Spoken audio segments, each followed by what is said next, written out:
नमस्कार। आइए आज चर्चा करते हैं उपमा अलंकार की।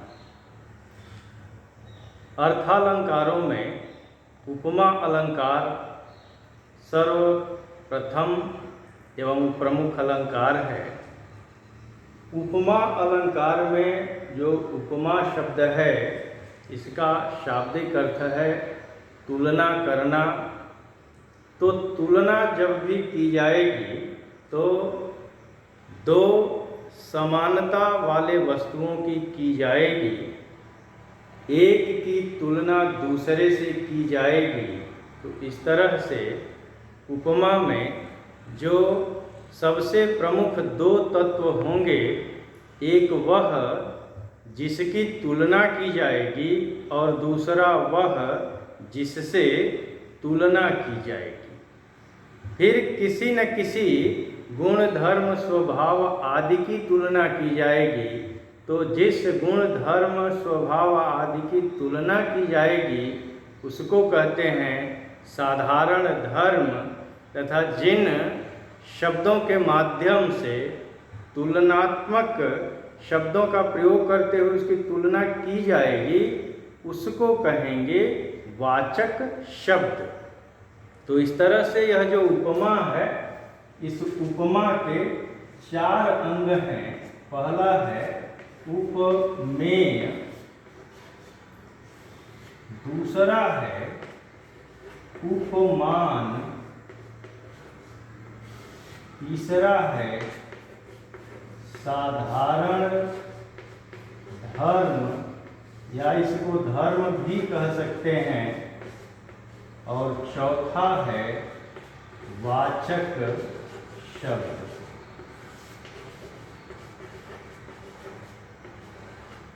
तो उपमेय यानी जिसकी तुलना की जाएगी और जिसकी तुलना की जाएगी वो हमारे सामने होगा, वो प्रत्यक्ष होगा, इसलिए उपमेय को प्रस्तुत भी कहा जाता है।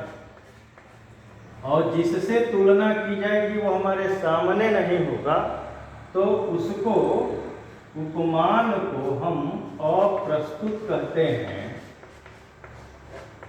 और जिस गुण धर्म स्वभाव आदि की तुलना की जाएगी वो साधारण धर्म हुआ, और जिन शब्दों के माध्यम से तुलना की जाएगी वो वाचक शब्द हैं। तो उपमा के वाचक शब्द हैं सा, सम, सरिस, सरिस, जिमी, ज्यों, जैसे इत्यादि। तो ये वाचक शब्द हैं, दोनों के बीच में तुलना की जाएगी। अब इसको एक उदाहरण के माध्यम से समझें कि उपमेय की तुलना उपमान से किस प्रकार से की जा रही है। तो तुलसीदास के रामचरितमानस की एक चौपाई है और उसकी एक अर्धाली है कि पीपर पात सरिस मन डोला। अब ये एक पंक्ति है पूरी, पीपर पात सरिस मन डोला। अब यहाँ पर राजा दशरथ कैकेयी का संवाद चल रहा है और वहाँ जब कैकेयी वरदान मांगती हैं तो राजा के मन की स्थिति क्या है, हाँ कहें कि ना कहें। वचन दे चुके हैं, उनके मन की स्थिति क्या है, मन की गति उस समय क्या है, इसके बारे में तुलसीदास उपमा के माध्यम से समझा रहे हैं कि पीपर पात सरिस मन डोला। ये उपमा के चारों अंग विद्यमान हैं। वहाँ मन प्रस्तुत है, यह जो मन है यह उपमेय है और मन की तुलना की जा रही है पीपल के पात से। तो पीपल का पत्ता उपमान है, इससे तुलना की जा रही है। किस गुण की, किस धर्म की? तो डोलने की। और इसका वाचक शब्द आया है सरिस। तो यहाँ चारों अंग इसके विद्यमान हैं।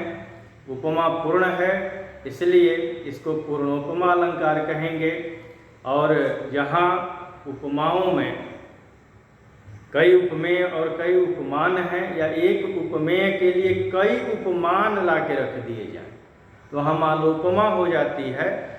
और इन चारों अंगों में से अगर कोई भी अंग लुप्त हो जाए तो वहाँ लुप्तोपमा अलंकार होता है। तो उपमा अलंकार में आपको समझना है उपमेय उपमान। उपमेय क्या है? तो जो हमारे सामने है और उससे बढ़ा हुआ जो चीज़ होगा उससे तुलना की जाएगी। चाहे वह अगर विशालता की तुलना की जाए तो पर्वत के समान विशाल, तो पर्वत हमारे सामने नहीं है। तो यहाँ उदाहरण में कि पीपर पात सरिस मन डोला, तो मन डोल रहा है, मन प्रस्तुत है, और पीपल का पत्ता प्रस्तुत है, वह निरंतर डोलता रहता है, इधर उधर दोलन गति करता है, वही स्थिति है। तो इस तरह से ये उपमा अलंकार और परीक्षाओं की दृष्टि से महत्वपूर्ण। फिर अगले एक अलंकार को हम लेकर के आएंगे। तब तक के लिए बहुत बहुत धन्यवाद।